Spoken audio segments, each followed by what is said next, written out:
They fined me $500 for tire tracks in the snow. I'd plowed their only mountain road for free for 7 years, saved the HOA $18,000, kept 73 families safe through Colorado winters that bury cars in minutes, never missed a storm, never asked for a dime. The HOA president, Vivienne, with her spotless white Lexus, handed me the fine and smiled. Maybe if you drove something more professional, Dalton, we wouldn't have this problem. I smiled back. You know what? You're absolutely right. Then I parked my plow and did exactly what she asked. 3 days later, Vivian learned a very expensive lesson about the difference between controlling people and needing them. But before I tell you what that lesson cost her, in dollars, in reputation, and in ways she never saw coming, tell me, what would you have done? Comment below. And where are you watching from? My name's Dalton Reeves, 52, third-generation heavy equipment operator. 30 years moving dirt and snow in the Colorado Rockies. My wife Marcy teaches 4th grade. Our 2 kids live out of state, Phoenix and Seattle, places where winter means a light jacket.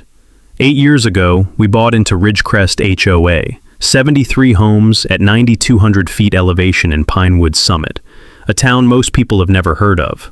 The view's unbelievable. Elk in your backyard, stars so bright you can read by them. The trade-off? 1 road in, 1 road out. 2.3 miles of steep switchbacks, private property, no county maintenance. The HOA owns it, and when you're getting 340 inches of snow between November and April, maintenance means plowing, constantly. Our monthly dues were $450, steep, but that covered road maintenance, snow removal, insurance, reserves.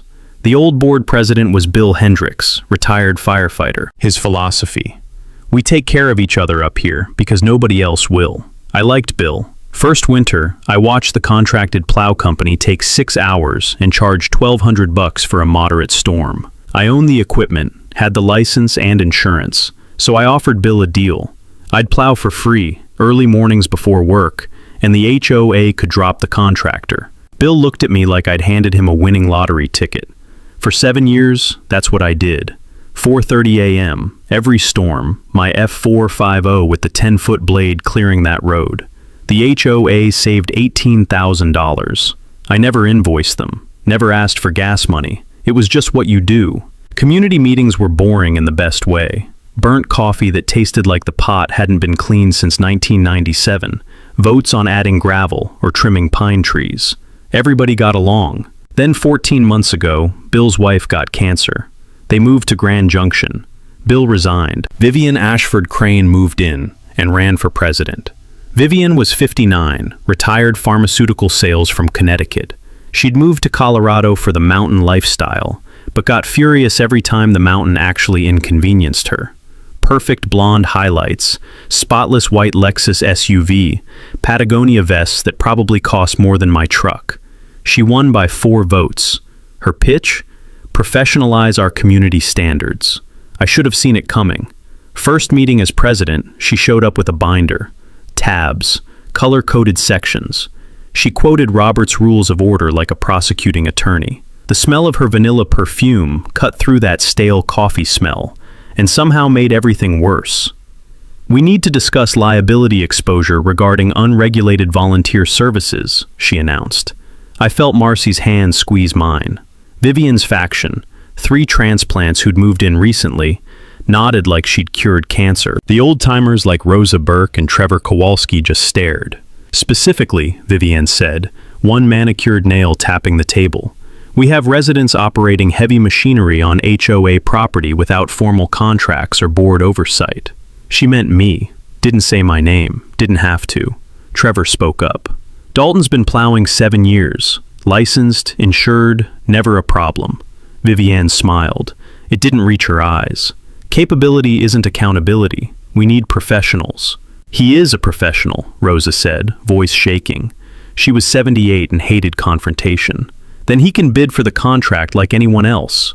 Motion to implement a professional standards initiative requiring board approval for all service providers. One of her allies seconded it. Vote 4-3. 7 years of helping my neighbors just became unregulated. I walked out into the November cold. Gravel crunched under my boots. That sharp smell of incoming snow already in the air. A storm coming in 48 hours. Marcy came up beside me. She's going to be a problem. Yeah, I said.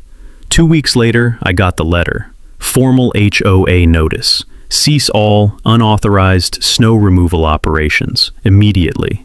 Still expected to pay full dues. No replacement contractor hired yet. Vivian was reviewing bids. The letter had her signature at the bottom, printed on HOA letterhead she'd designed herself. It included the new logo she'd commissioned, a pine tree inside a circle that looked like something from a luxury resort brochure. I read it twice, then set it on the kitchen counter. "What are you going to do?" Marcy asked. "Follow the rules," I said. "Exactly." January 4th. The kind of storm that makes you respect the mountains whether you want to or not. Started snowing around 11 p.m. By 4 a.m., when I'd normally be firing up the plow, 22 inches had already fallen. I stood at my kitchen window with coffee, watching flakes come down in the glow of my porch light, and did absolutely nothing. Marcy came up behind me. "You're really not going out?" "Nope. Following the rules." The coffee tasted better than usual that morning. Funny how spite improves the flavor of things. By 7 a.m., the main road was buried. My neighbor Marcus Flynn, 74, diabetic, dialysis twice a week, stood in his driveway staring at the impassable white expanse. His truck wasn't going anywhere. My phone started ringing. Amanda Schuster, young mom. "Dalton, the bus can't get up here." "Can't help. HOA rules. Call Vivian." 14 calls by 9 a.m. Same answer every time. But watching Marcus standing there, breath fogging in the cold, looking defeated, that broke something in me. Old habits die hard. I fired up the plow and made one pass. 45 minutes. Single lane cleared. Road safe. I thought that would be the end of it. January 8th. Certified letter. Had to sign for it. The mail carrier, Joel, 20 years up here, gave me a look that said he knew exactly what was inside. I opened it at my kitchen table. Notice of violation and fine. Unauthorized equipment operation. Photographic evidence. Non-regulation track patterns. Fine. $500. Payment due within 14 days to avoid property lien. 3 printed photos attached. My plow tracks, different angles, time-stamped. Someone had been watching, documenting, waiting. Marcy read it over my shoulder. "They fined you $500 for helping people." Apparently, I set the letter down. The paper had that expensive weight to it, the kind Vivian would choose. Even her violations had production value. I called an emergency board meeting, my right as a homeowner, sent the email, CC'd everyone, and showed up January 11th with a folder full of documentation. Same community center, same burnt coffee smell mixing with Vivian's aggressive vanilla perfume, a combination that could probably strip paint. She sat at the head table with her 3 allies, flanking her like backup singers. I stood. "I'm contesting the $500 fine." Vivian didn't look up. "The fine is valid. Photographic evidence confirms the violation." I opened my folder. "Here's my commercial liability insurance, $2 million coverage, my Colorado contractor's license, 7 years of fuel receipts, $14,000 I've spent maintaining that road, maintenance logs proving safety. I'm requesting you either rescind this fine or reimburse me for services rendered." Trevor Kowalski leaned forward to look at my paperwork. Rosa Burke nodded. Vivian's smile was thin as paper. "Your vigilante snow removal was never requested, Mr. Reeves. The fine stands, and I'm pleased to announce we've hired Cascade Mountain Services, a professional contractor with a proper service agreement." Something in her voice, too pleased, too rehearsed, made my instincts twitch. "Can I see the contract?" "Vendor contracts are executive session only. Standard procedure. I'm entitled to review HOA expenditures. Submit a formal records request." She gathered her papers like a gavel coming down. "This meeting is adjourned." Walking out, I noticed a white van in the parking lot. Cascade Mountain Services in fresh vinyl lettering. I'd seen that van 3 times in the past week, parked in Vivian's driveway. I photographed the license plate. At home, I pulled up Google. Years ago, a buddy who ran a small construction company taught me a trick. When someone hires a contractor suspiciously fast, check the Colorado Secretary of State Business Registry. It's public record. Takes 2 minutes. You'd be amazed what people think they're hiding. Cascade Mountain Services, LLC. Owner, Derek Crane. Age 34. Business filed 8 months ago. Previous profession, pharmaceutical sales. Recent relocation from Connecticut. I clicked his LinkedIn photo. Same eyes as Vivian, same nose, same narrow chin that looked like it had never been punched, but probably should have been. You've got to be kidding me, I said out loud. Marcy looked over my shoulder. That's her nephew? That's her nephew. I sat back. She created this whole professional standards initiative to funnel HOA money to family and find you to clear the way. I logged into my bank account and paid the $500. Immediate transfer. Marcy stared. Why? Because I don't want to lean on our house, and because I'm done fighting nice. The thing about being a third-generation equipment operator is you learn patience. You don't force a stuck engine. You don't rush a frozen hydraulic line. You wait for the right moment, then you apply pressure exactly where it counts. I sent an email to all 73 homeowners. Subject: important notification regarding snow removal. Body: effective immediately, I am ceasing all volunteer snow removal services for HOA common property. Per board directive, Cascade Mountain Services will handle all future operations. Thank you for 7 great years. Dalton Reeves. Hit send. Then I went to bed and slept like a baby. Outside, the wind was already picking up. Weather forecast said another storm in 2 weeks. A big one. I smiled in the dark. January 18th. National Weather Service issued a blizzard warning. 36 to 48 inches predicted over 3 days. The kind of storm that shuts down entire counties. I watched the forecast on my laptop while eating breakfast. Marcy glanced at the screen, then at me. You're not going to help. Nope. I took a bite of toast. Cascade Mountain Services has got this. She shook her head but didn't argue. January 19th, 6 p.m. Snow started falling. Big flakes at first, the kind that look pretty on Christmas cards. By midnight, it wasn't pretty anymore. The wind picked up, that howling sound that makes you grateful for insulated walls and a working furnace. By 10 a.m. on the 20th, 24 inches had already accumulated. I stood at my window watching the road disappear inch by inch. No plow sounds, no engine rumble, just wind and that peculiar silence that comes when snow swallows everything. 11 a.m. A white van appeared at the bottom of the road. Cascade Mountain Services. I grabbed my binoculars. Yes, I'm that guy. And watched. Derek Crane climbed out with 2 other guys. Young kids, maybe 22, 23, wearing Denver Broncos hoodies under their coats.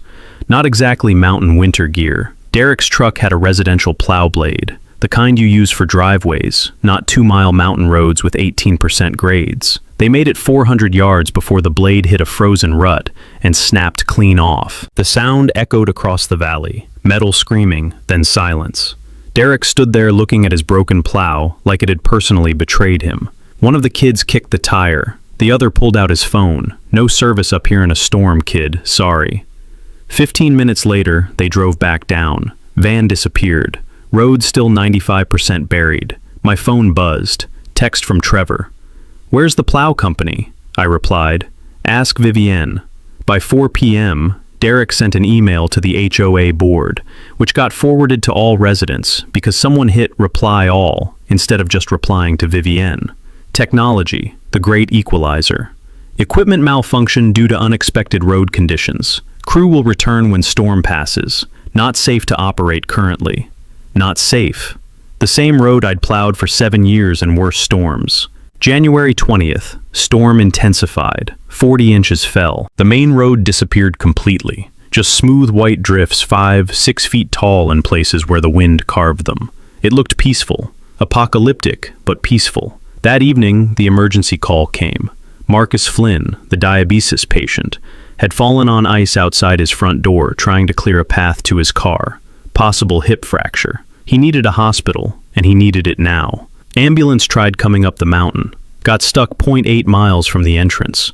Fire department tried. Same result. Snow was too deep, road too buried, their vehicles too low clearance. I watched from my window as the helicopter came. The sound of rotors cutting through falling snow. The downwash creating a temporary blizzard of its own. The basket lowering. Marcus strapped in, lifted up, disappearing into the gray sky. Cost of helicopter medical evacuation in Colorado. roughly $31,000 if insurance doesn't cover it. Marcus was on Medicare. They'd cover some, not all. I stood there with my coffee going cold in my hand, watching the helicopter's lights fade, and felt something harden in my chest. Marcy came up beside me. "This isn't your fault." "I know. Vivienne did this." "I know that too." But knowing doesn't stop you from feeling like you could have prevented it, should have prevented it, would have prevented it, except for a $500 fine and a president with a designer vest and a family business to feed. The next day, January 21st, the storm finally stopped. 34 inches total. Road completely impassable. 73 families trapped. 12 kids missed school, which meant the school district sent a formal notice. HOA policy required guaranteed bus access or face fines of $500 per day per student. $6,000 a day the HOA was now liable for. I'd read that regulation years ago when my own kids were in school. It's buried in Colorado Education Code, exists to protect kids in rural areas. Most HOAs never trigger it because most HOAs don't hire incompetent nephews. 3 families started a petition demanding Vivienne's recall. 48 signatures in 6 hours, 66% of homeowners. Vivienne sent an email response that evening. "Petition invalid due to procedural irregularities. Will not be recognized." Then she announced a special assessment vote to raise monthly dues 40%. Extra funds needed for enhanced snow removal capabilities. $450 a month was about to become $630. People were furious. My phone wouldn't stop buzzing. But fury doesn't clear snow. And Vivienne was counting on everyone being too trapped, too tired, too desperate to fight her. She made one mistake, though. She sent a follow-up email, HOA-wide, titled, "Regarding Recent Complications." In it, she wrote, "Some residents have suggested former volunteer Dalton Reeves could assist with current snow conditions. Mr. Reeves has made clear he prioritizes personal grievances over community welfare and has refused multiple requests to help. His obstruction has created this crisis." I read it 3 times. She just publicly stated I refused to help and was obstructing snow removal, which meant she just publicly acknowledged I was capable, available, and equipped to solve the problem she'd created. I forwarded the email to my personal folder labeled Evidence. Then I texted Marcy. She just gave me everything I need. Outside, the wind had finally died. The mountains were silent, waiting. So was I. February came in cold and mean. Vivienne launched a community safety review, fancy name for a smear campaign. Her newsletter arrived in every mailbox on thick cardstock. Previous unregulated snow removal created hidden infrastructure risks. The claim: my 7 years of plowing had potentially damaged the road surface, requiring estimated repairs of $85,000 come spring thaw. $85,000 for damage that didn't exist. Marcy read it over breakfast. She's saying you destroyed the road? Setting up to sue me. Needs a scapegoat for why the reserve fund's empty. I called Gregory Hammond, previous HOA treasurer, voted out when Vivienne's faction took over. We met at a coffee shop. Real coffee this time. Dark roast with cinnamon notes, not the battery acid from board meetings.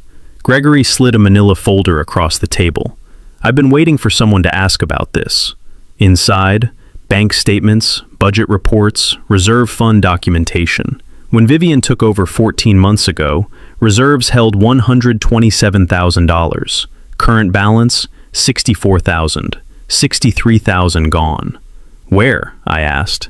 Administrative consulting fees. $20,000 paid to Mountain Property Consulting over 4 months. $3,000 monthly. When I questioned it, Vivienne said I was overstepping. Then her faction recalled me. I pulled up the Colorado Secretary of State Business Registry on my phone. A contractor buddy taught me this trick years back. Takes 90 seconds to find who owns any LLC. The state makes it public so people can't hide conflicts of interest. Mountain Property Consulting, LLC. Owner, Vivienne Ashford Crane. Gregory's face went pale, then red. She's paying herself. $36,000 over a year, plus Derek's Cascade contract, $12,500 monthly. $87,500 annually. I showed him the contract I'd obtained through an open records request. For work I did free for 7 years. Colorado Statute 3833.3209, Gregory said, voice tight. Board members must disclose financial interests. Failure means personal liability for all payments. Simple rule. Pay yourself without disclosure. You owe it all back. Every penny. Plus legal fees. Plus removal from the board. But exposing this now would just make her defensive. She'd lawyer up, claim oversight, stall for months. I needed the community to see corruption and consequences simultaneously. Don't tell anyone yet, I said. Gregory studied me. What are you planning? Waiting for the next storm. February 8th, certified letter from Vivian's attorney arrived. Legal demand. Sign a waiver accepting liability for road damage or face litigation seeking $85,000. Deadline, February 15th. I hired Bill Ortiz the next day. Former prosecutor, HOA specialist, 2,500 retainer. She's trying to scare you silent, Bill said, reading the demand. These claims are fabricated. No engineering report, no inspection, no evidence. Just a number from thin air. I showed him everything. Reserve discrepancies, Mountain Property Consulting, Derek's inflated contract. Bill whistled. Textbook self-dealing. But timing matters. Expose now. She claims administrative oversight. Wait until she's publicly committed to her lies. Let her dig deeper. Next meeting's March 15th. Perfect. Let her keep talking. Weather forecast showed another major storm building, March 18th through 20th. Predicted snowfall, 30 to 38 inches.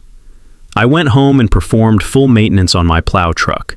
Changed oil, checked hydraulics, sharpened the blade, filled the tank.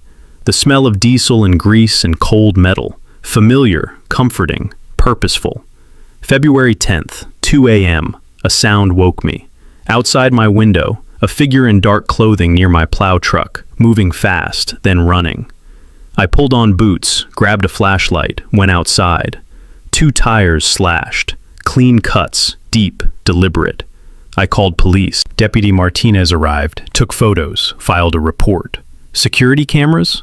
Doorbell, motion activated. The footage showed a bundled figure, face covered. But that walk, purposeful stride, shoulders hunched, looked familiar. Couldn't prove it was Vivian, but I knew. The way you know your own shadow. I had spare tires. 30 years in mountains teaches you to keep backups. Truck repaired by noon. But I kept the slashed tires, the police report. The video footage backed up 3 places. Evidence becomes useful when you least expect it. The weather forecast updated that evening. March storm upgraded, 38 inches possible, high winds, extended duration. I checked my plow one more time, everything perfect, ready. Then I waited. Outside, the mountains stood silent under clear February sky. Vivian had made her moves, smear campaign, lawsuit threat, sabotage. Now it was winter's turn, and after winter, mine.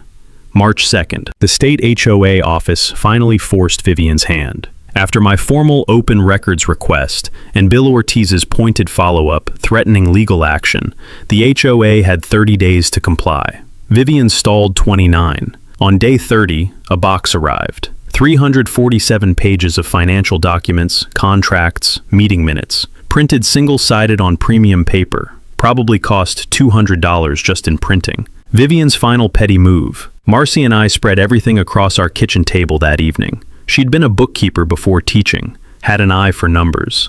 "This'll take hours," she said. "I'll make coffee, the good stuff." We sorted, budgets, vendor contracts, meeting minutes, fresh coffee mixing with old paper and toner. Outside, sunset painted the mountains gold and purple. 2 hours in, Marcy stopped. "Dalton, page 178, the Cascade contract, full version, monthly retainer, $12,500.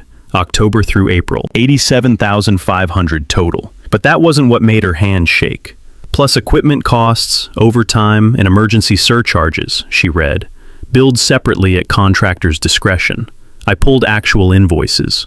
October, $12,500 base, plus $3,000, equipment maintenance. November, $12,500 base, plus $4,800, emergency overtime. December, $12,500 base, plus $2,200, equipment rental. January, $12,500 base, plus $8,500, emergency response. For the storm where Derek's blade broke after 45 minutes. 3 months actual billing, $51,000. For a road that stayed 95% impassable. Marcy kept reading, flipping pages. There's more. Buried in executive session minutes from November. Vote approving management consulting from Mountain Property Consulting, LLC. $3,000 monthly. No deliverables. No timeline. Just $3,000 every month since Vivian took office. I did math on my phone. 15 months at $3,000, $45,000. Plus Derek's $51,000. $96,000 total in just over a year. Previous year when I plowed free, $8,200 total costs. Salt, gravel, insurance. She's stolen almost $90,000, Marcy said quietly. When Marcy got quiet, she was furious. I kept digging. Found Cascade's certificate of insurance. Coverage, $500,000. Colorado requirement for commercial snow removal, $1 million minimum. Then I saw the exclusions, highlighted yellow. Policy does not cover operations on grades exceeding 15%. Our road averaged 18%. Steepest sections hit 22. Derek's insurance didn't cover the work he was contracted for. If he damaged anything, hurt anyone, Cascade wasn't covered. The HOA was liable. Every homeowner personally liable. Vivian had hired her underinsured nephew, paid him with community money, and exposed 73 families to unlimited legal risk. We've got her, Marcy said. Not yet. We've got evidence. But evidence doesn't matter if nobody sees it at the right moment. What's the right moment? I looked outside. Weather forecast still showed the storm for March 18th, 6 days away. When she's begging me to save her again. When everyone's watching. When she can't spin it. Marcy nodded slowly. You're letting the storm hit. I'm letting her make the same mistake twice. Then I'm making sure she pays for both. I gathered key documents, contract, invoices, insurance certificate, MPC payments, put them in a folder labeled evidence. One more piece of the puzzle fell into place when I cross-referenced the insurance certificate date with Derek's business filing. His LLC was created 8 months ago. His insurance policy, issued 7 months ago, 1 month after Vivian became HOA president. She'd planned this from the beginning, the whole thing. Remove me, install Derek, funnel money to family. Outside, wind picked up. Mountains knew something was coming. So did I. The next 5 days, I became a different kind of operator. Not the kind who moves snow, the kind who moves people. March 3rd, I started making calls. First, Rosa Burke, home from the hospital, hip healing, walker by her door. I brought coffee from the good place in town. Rosa, I need help organizing something. Community information session, not official HOA. Vivian can't control it. I want to show people what's happening with their money. She smiled, the smile that meant someone was about to learn a hard lesson. I'll make calls. We'll fill the room. Next, Trevor Kowalski. Met him at his workshop, smell of sawdust and wood stain thick enough to taste. I need the old-timers organized, I said. Trevor set down his sandpaper. We're already organized. Been waiting for you to make a move. March 10th, Town Hall in Pine Ridge. We'll be there. 3rd, Amanda Schuster, young mom, PR professional. Met at a coffee shop, her laptop already open. I need media coverage, local news, maybe Denver. Her eyes lit up. What's the angle? Corrupt HOA president embezzles funds while elderly residents get airlifted during storm she created. Jesus. Her fingers flew across keys. I know someone at Summit County Sentinel, and my old roommate at Channel 7 Denver. They love mountain drama. Get them on standby for the March 18th storm. This is going to be good. This is going to be perfect. March 10th, 7 p.m., Pine Ridge Town Hall. $200 to rent. 52 residents showed. 71% of the community. Rooms smelled like wet coats and mediocre coffee. I'd prepared a presentation. Simple facts on a screen. Slide 1. Reserve fund. $127,000, dropping to $64,000 in 14 months. Murmurs started. Slide 2. Mountain Property Consulting payments. $3,000 monthly. Owner. Vivian Ashford Crane. Murmurs louder. Slide 3. Cascade contract. $12,500 monthly plus surcharges. 3 months actual. $51,000. Owner. Derek Crane, nephew. Someone yelled, "You've got to be kidding." Slide 4. Insurance gap, 500,000 coverage. State requirement, 1 million. Exclusions, grades over 15%. Our road, 18 to 22%. Dead silence. Then everyone talking at once. I let them. Let the anger build. 5 minutes later, I held up a hand. Colorado Statute 3833.3209. Board members must disclose financial interests in vendors. Failure means personal liability for every dollar paid. Here's the trick about auditing your own HOA. It's easier than people think. Request the reserve study, compare budgeted versus actual expenses, check vendor contracts for related parties, then cross-reference board member names with the Secretary of State Business Registry. Takes 2 hours, costs nothing. That's how we caught her. Trevor stood. Vivian owes us that money back? Every cent, $96,000 total, plus legal fees. Rosa raised her hand. What do we do? 2 things. Formal recall petition, needs 67%. We've got that here. Second, document everything at the next storm. Make it public, undeniable. Amanda raised her phone. Channel 7's on standby. Perfect. Here's what happens. March 18th, storm buries us. Derek doesn't show. Vivian panics, calls me begging. I get it in writing. I plow while cameras roll. We hand reporters this evidence file. Don Kowalski stood. Why wait? Expose her now. Because now she can spin it, but when she's on camera begging while residents are trapped, she can't spin that. She can only fail publicly. Rosa spoke quietly. You've been planning this for weeks, months, since the first fine. She smiled. Good. Let's bury her. 68 signatures that night. Filed formally next morning. Election, April 15th.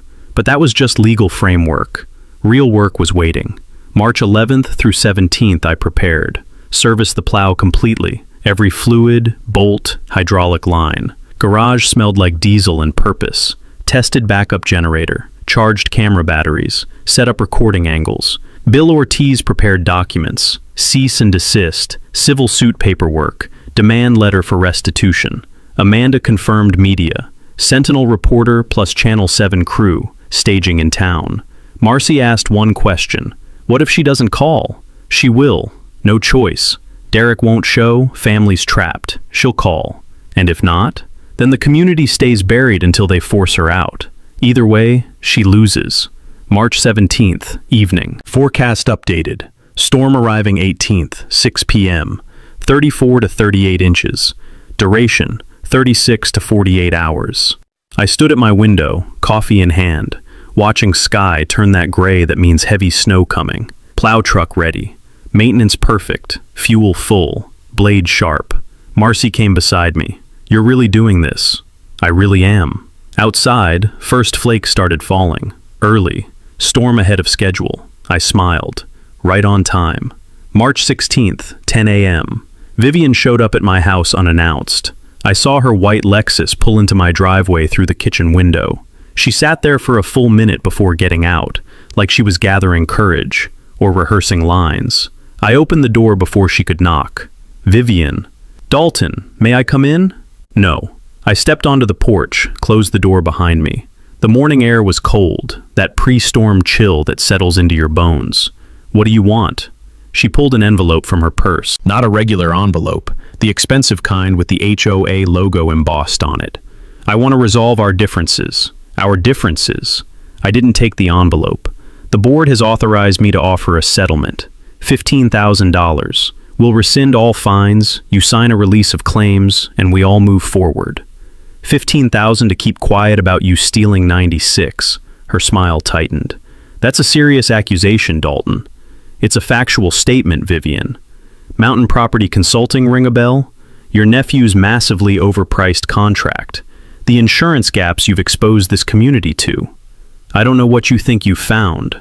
I didn't think. I know. I have 347 pages of HOA financial records, your own documents. The color drained from her face, just slightly. She recovered fast, though, held out the envelope again. This offer expires Friday. I suggest you take it seriously. I'm recording this conversation, I said. Not a lie. My doorbell camera was running. Had been since she pulled up. Colorado's a one-party consent state, which means I don't need your permission. So let me be very clear. I'm not signing anything. I'm not taking your money. And I'm not going away. She stood there holding that envelope, the wind picking up around us, blowing her perfectly highlighted hair across her face. For just a second, I saw something flicker behind her eyes. Not quite fear, more like the moment when you realize you've miscalculated badly. Then she turned and walked back to her Lexus. Didn't say another word, just drove away, gravel crunching under her tires. Marcy was watching from inside. Bribery attempt? Attempted bribery, on camera, with a paper trail. She's getting desperate. She's about to get a lot more desperate. That night, 2:15 a.m., I woke to the sound of breaking glass. Not my house. Somewhere outside, close. I pulled on pants and boots, grabbed my flashlight and went out. Trevor's truck, parked 3 houses down. Driver's side window smashed. Nothing taken. His registration was still in the glove box. His work tools still in the bed. Just broken glass scattered across his seat like diamonds. I called him. He came out in his robe, took one look, and his jaw set in that way that meant someone had just made a terrible mistake. Vandalism, he said. Message, I corrected. She's trying to scare the old-timers who support me. We called the police. Same deputy, Martinez. He took photos, filed another report, looked at me and Trevor with an expression that said he was starting to see a pattern. You folks having an HOA dispute? He asked. That's one way to describe embezzlement, Trevor said. Martinez wrote that down. The next morning, March 17th, Rosa found her mailbox knocked over. Post broken clean through, the metal box dented like someone had hit it with a bat. Her mail scattered across the driveway. Bills, catalogs, a letter from her granddaughter. She called me crying. Not scared crying, angry crying. I've lived here 23 years, she said, voice shaking. Never had a problem until that woman showed up. I helped her pick up the mail, set the mailbox upright temporarily. One more day, Rosa. Just one more day and this ends. You promise? I promise. That afternoon, Amanda got an email, sent from an anonymous Gmail account, subject line, defamation consequences. The body was simple. Spreading false accusations about HOA leadership constitutes defamation. Legal action will be pursued against all parties engaged in this harassment campaign. Amanda forwarded it to me. She's trying to scare me off the media coverage. Is it working? Hell no. Channel 7's crew is already in position. Sentinel reporters champing at the bit. This just makes the story better. Corrupt official threatens whistleblowers. By evening, the storm was 12 hours out. Weather Service had upgraded it. Winter storm warning, possible whiteout conditions, 38 to 42 inches predicted. My phone started buzzing. Texts from neighbors. Dalton, are you going to plow? What's the plan for tomorrow? Cascade said they're not coming. Equipment issues again. I replied to each one the same way. HOA has forbidden me from plowing. Contact the board president. 7 p.m. Vivian sent an HOA-wide email. Subject, storm preparation notice. Dear residents, due to extreme weather conditions forecasted for tomorrow, Cascade Mountain Services has advised they cannot safely operate until conditions improve. Please prepare for road closures of 48 to 72 hours. Stock necessary supplies. Limit travel. The board appreciates your patience during this act of God. Act of God. Like she hadn't created this situation herself by firing free help and hiring her incompetent nephew. My phone exploded. Texts, calls, voicemails. People furious, scared, desperate. Dalton, can you help? We have a medical appointment Thursday. My kid has a test at school. I'm out of my prescription medication. Each message felt like a weight. I wanted to help. Every instinct screamed to fire up the plow, clear the road, solve the problem. But solving it now meant Vivian got away with everything. Meant she'd keep stealing, keep lying, keep putting her interests above 73 families. So I texted back, I'm forbidden from plowing, under penalty of fines and legal action. I'm sorry. Call Vivienne. Marcy found me standing at the kitchen window around 9 p.m., watching the first flakes start to fall. This is hard for you, she said. Yeah. You're doing the right thing. Doesn't feel like it. She put her hand on my shoulder. Tomorrow, you save everyone. Tonight, You let them see who's really been hurting them. Outside, the snow fell harder. The mountains disappeared into white. The storm had begun. My phone buzzed one more time. Text from an unknown number. "You're going to regret this." I showed Marcy. "Vivienne? Probably. Doesn't matter." I set the phone down. By tomorrow night, she's going to regret every decision she's made since moving here. The wind picked up, rattling the windows. The real storm, the one that had been building for 14 months, was about to break, and I was ready. March 18th, 6 p.m. The storm hit exactly on schedule. Snow came in thick curtains, driven sideways by wind that sounded like freight trains in the distance. I stood at my window with coffee, watching the world turn white. Marcy was grading papers, but I could feel her watching me. "You okay?" "Yeah, just waiting." By midnight, 18 inches had fallen. By 6 a.m. on the 19th, 30 inches. The main road disappeared, not buried, just gone. White drifts 6 feet tall, carved by wind into smooth, deadly sculptures. My phone started ringing 7 a.m. Henderson's, elderly couple. "Out of heating oil. Can you?" "Can't. HOA rules. Call Vivian." "Amanda. School district fining 6,000 daily. Vivian's ignoring it." Marcus Flynn. "Dialysis at 2. Can't miss it." "That hurt. Call 911. Emergency transport. Bill the HOA." By 10 a.m., full crisis. Phone flooding. Texts, calls, emails. Couple families tried driving out, stuck after 200 yards in drifts to their hoods. One car abandoned. Hazards blinking under snow. Fire department called 3 times. Couldn't reach us. Road too buried. Derek? Cascade? Radio silence. His email from 11 p.m. Storm too severe. Earliest mobilization March 21st. Emergency rate 18,500 base plus 450 hourly. 18,500 plus hourly for what I'd clear in 5 hours for diesel costs. 1 p.m. Vivian's email. Tone defensive. Board working to secure emergency services. Current contractor unable due to equipment limitations. Equipment limitations she created. Hiring underinsured nephew with residential plow. 2 p.m. Marcus helicoptered out. Second time in 6 weeks. Rotor wash. Basket lowering. Lifted into gray sky. Another $31,000. 3 p.m. Unknown number. Voicemail. Vivian. Shaky. "Dalton, we need to discuss this. Call back." Deleted. 4 p.m. Again.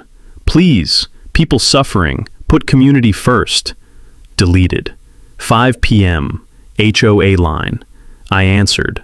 "Dalton, what do you want, Vivian?" "I need you to plow the road." Silence. Let it stretch.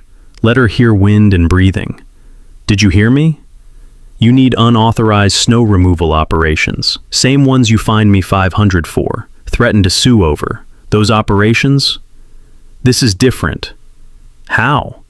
"It's an emergency." "Same emergency every winter. Same one I prevented 7 years. Free." Her voice cracked. "What do you want?" "In writing. Full board authorization. Signed. Official letterhead. My $500 refunded. Fuel reimbursement. Written indemnification." "Fine. Tonight." Also, board commits to full financial review next meeting. Public. Open to all homeowners. Long pause. "Why?" "Transparency matters, Vivian. I'll discuss with board." No discussion. Yes or no. All in writing or plow stays parked. Background voices. Then, "Yes. Fine. All of it. Please clear the road." Email by 8 p.m. Signed by all 7. Hung up. Marcy looked up. She agreed? Desperate people agree to anything. 7:30. Email arrived. Official letterhead. Emergency authorization for snow removal services. Authorized. Dalton Reeves. Rescinded $500 fine. Issued in error. That phrase made me smile. Fuel reimbursement at standard rates. Full indemnification. Comprehensive financial review April 15th meeting. Open to all members. 7 signatures at the bottom, including Vivian's. I forwarded to Bill Ortiz. Got it. Reply in seconds. That's a confession. She admitted wrongful fine and committed to public disclosure. Beautiful work. To Amanda. Storm clearance tomorrow, 6 a.m. Tell your media friends. Channel 7 crew staging 5 a.m. This is going to be perfect. To Gregory, Trevor, Rosa, 40 others I'd been coordinating with. Tomorrow morning, be ready. Went to garage. Final checks on plow truck. Filled tank completely. Premium diesel, not cheap stuff. Tested hydraulics one last time. Blade gleamed under lights, sharp and ready. The smell of cold metal and diesel, and 7 years of vindication filled the space. Marcy came out, leaned on workbench. You've been waiting for this moment for months. 14 months, since she took office. How does it feel? I looked at my truck, the plow blade, the evidence folder on my workbench, 347 pages of Vivian's self-dealing, printed, organized, ready to present. Feels like justice, I said. Finally. Outside, the storm was ending, wind dying down, sky clearing enough to see stars between clouds. Perfect plowing weather coming, perfect reckoning weather. I set my alarm for 4:30 a.m. and went to bed. Slept like a baby. March 19th, 4:30 a.m. Alarm went off. I was already awake. Outside. Storm stopped. Stars through breaking clouds, temperature dropping. Perfect plowing weather. Dry snow, easy to move. Dressed, made coffee, grabbed evidence folder from workbench. 347 pages in weatherproof case. Marcy already up, dressed warm. I'm coming. You don't have to. Yes, I do. 14 months? I'm watching how it ends. 4:55. Fired up plow truck. Deep diesel rumble echoing across Silent Valley. Headlights cutting darkness. 5:10. Saw Channel 7 van parked at bottom entrance. Camera crew setting up. Reporter checking microphone. 5:15. Started plowing. First pass. Blade biting into 34 inches. Snow arcing off in white fountains, catching work lights. That grinding roar mixed with whisper of moving snow. Felt like coming home. Behind me, neighbors emerged. Bundled in coats, standing in driveways, watching. Coffee thermoses, witnessing. Rosa on walker, Trevor and Dawn, Amanda filming, Henderson's holding hands, Marcus giving thumbs up. 6:30, cleared first mile. TV crew filming multiple angles. Reporter Sarah Xavier doing stand-ups. Behind me, a Colorado community emerging from crisis as one resident defies an HOA that fined him for the very help they now need. 7 a.m. Final pass near Vivian's house. She stood in driveway, still in robe, hair uncombed, no makeup. White Lexus buried to windows. She looked smaller, diminished. I stopped, stepped out. Crowd had followed, 40 people lining road, camera recording everything. Vivian, I said, voice calm, carrying. She stared. I walked to her mailbox, pulled out certified envelope. Demand letter, itemized bill for 7 years volunteer services, $14,200 in costs I covered, plus today's plowing, $3,800, total $18,000, due in 30 days. HOA doesn't pay, you're personally liable per your signed agreement. Handed her the envelope. Her hand shook. You can't. I can. You authorize me as contractor. Contractors get paid. You wanted professionals? Here's what professionals cost. Sarah Xavier stepped forward, microphone extended. Ms. Ashford Crane, residents claim you've been paying yourself and your nephew tens of thousands while this volunteer was fined. Response? Vivian went white. Those are private matters. Actually, I said, pulling out evidence folder, they're public record. Handed it to Sarah, not Vivian. The reporter. 347 pages. Obtained through Colorado Open Records. Shows President Ashford Crane paid herself $45,000 through shell company Mountain Property Consulting. Shows nephew Derek Crane's company received $96,000 in a year for services that kept this road 95% impassable. Derek's insurance doesn't cover work contracted. Excludes grades over 15%. Our road averages 18. Sarah's eyes went wide reading. Cameraman zoomed on documents. Page 178, Cascade Contract. Page 241, her payments to herself. Colorado Statute 3833.3209 requires disclosure of financial interests. She never disclosed. Personal liability for every dollar. Crowd noise grew. Angry murmurs. You've been stealing from us? Vivian tried grabbing folder from Sarah. You can't. Confidential. Deputy Martinez stepped forward. He'd been watching from patrol car. "Ma'am, did you disclose your financial interest to HOA membership? That's private business." "That's a no. Contact an attorney." Moment hung. Camera rolling. 40 neighbors watching. Vivian in bathrobe, shaking, cornered. Rosa spoke, voice carrying despite age. "Vivian, you're done." Trevor, filed recall petition. Election April 15th. Resign now. Save embarrassment. Vivian looked around. Crowd, camera, deputy, evidence in Sarah's hands. Perfect Lexus buried. Me standing calm, vindicated. "This isn't over." "Yeah," I said quietly. "It is." She walked inside, slammed door. Crowd erupted. Applause, cheers, whooping. Sarah to camera. Stunning confrontation in Pinewood Summit, where alleged HOA corruption exposed. Documents from resident Dalton Reeves show systematic self-dealing. I walked to truck. Finished last quarter mile. By 8:30, entire 2.3 miles clear. Perfect. Like I'd done 7 years. Because I had. Neighbors brought coffee. Real coffee. Good stuff. Thermoses full. Someone brought muffins. Marcus shook my hand, tears in eyes. "You saved us." "No, I showed everyone who was hurting you." 9 a.m. Cars moving. Buses came through. Mail resumed. Life returned to normal. Except not normal. Better. Everyone knew what Vivian did, what it cost. Sun came up over mountains, bright and clear. Snow sparkled like diamonds. Plow blade gleamed. Justice looks a lot like a freshly cleared mountain road on a Colorado winter morning. The fallout was swift. March 23rd. 3 board members resigned citing loss of confidence in leadership integrity. No quorum. State-appointed interim management took over within 48 hours. March 25th. Colorado Attorney General opened investigation. We'd copied them on everything. 347 pages of evidence. When you hand the state a completed case, they move fast. March 28th. Emergency ballot to all 73 homeowners. Remove Vivian Ashford Crane as president? Results, 89% yes. 65 households in favor. She was done. April 2nd.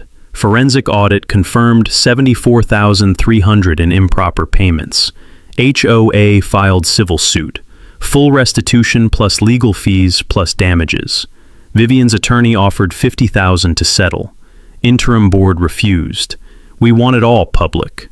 They got both. The HOA voted to pay me 18,000 for past services. Check arrived April 8th. I deposited it, then donated 5,000 to volunteer fire department. They'd tried reaching us during storms. Least I could do. April 15th. New elections. Rosa Burke for president. Won unanimously. 73 votes. Trevor treasurer. Amanda secretary. First order. New policies. Mandatory monthly financial reports online. Vendor conflict disclosure requirements. Community vote for contracts over 10,000. Volunteer appreciation fund established.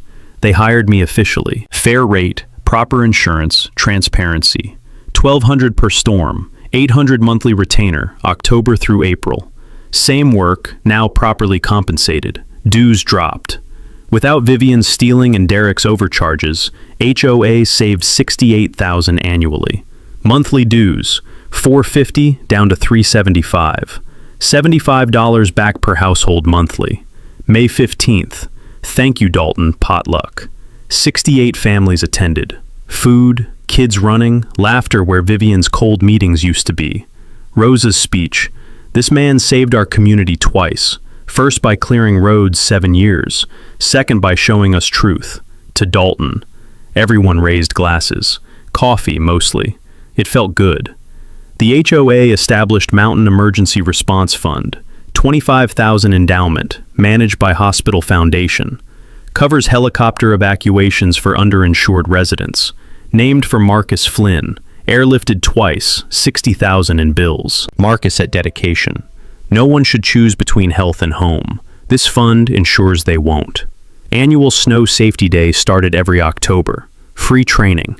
Winter preparedness, avalanche awareness, emergency protocols. I coordinate. Because helping is what you do in mountains. Vivian's house, on sale June 2nd. Motivated seller. She moved to Connecticut before trial. Judgment in absentia, $98,000. Restitution, penalties, legal fees. Wages garnished, 7 to 12 years. Derek's company, bankruptcy in May. Moved to Arizona, works retail. Cascade dissolved, equipment auctioned. Bigger impact. Colorado legislators noticed. January 2026, passed HOA Transparency Act. Online financial disclosure required, self-dealing limited, whistleblowers protected. News called it Dalton's Law, informally. Bill Ortiz, you didn't just save your community, you changed the system. My business boomed. 3 neighboring HOAs hired me. Brought on 2 employees. One's Marcus's grandson, 24, learning the trade. December 2025, first major snow. 4 a.m., fired up plow, rolled down Ridgecrest Road. Official contractor logo on door now. Fair payment, proper insurance, gratitude. First pass at dawn. Rosa radioed. Coffee's ready when you finish. Be there in 20. Pulled into her driveway, accepted thermos. Stood in morning cold, watching sun paint mountains gold. You know what's funny? Rosa said. What? Vivienne wanted to professionalize everything. Yeah? Turns out, we just needed to professionalize her out. I laughed. Real laugh, echoing. Down the road, smoke from chimneys, kids waiting for buses, cars moving freely. Community living, breathing, functioning. Everything Vivienne controlled, we took back. Everything broken, we fixed. Everything stolen, we recovered. The road, that 2.3-mile stretch that started this, was clear, safe, ready, just like it should be. I drove home. Marcy making breakfast, coffee and bacon smell through warm house. How'd it go? Perfect. Everything's perfect. First time in 14 months. I meant it. Roman visited his grandfather last week. The 78-year-old still using that oxygen concentrator, still sitting in his favorite chair, reading the morning paper. But now the sound of that machine is no longer a noise violation. It's the sound of life protected by federal law. Karen's parliament refusal to pay the $47,000 judgment from her previous lawsuit ended up bankrupting her. But the interesting part of the story isn't the money.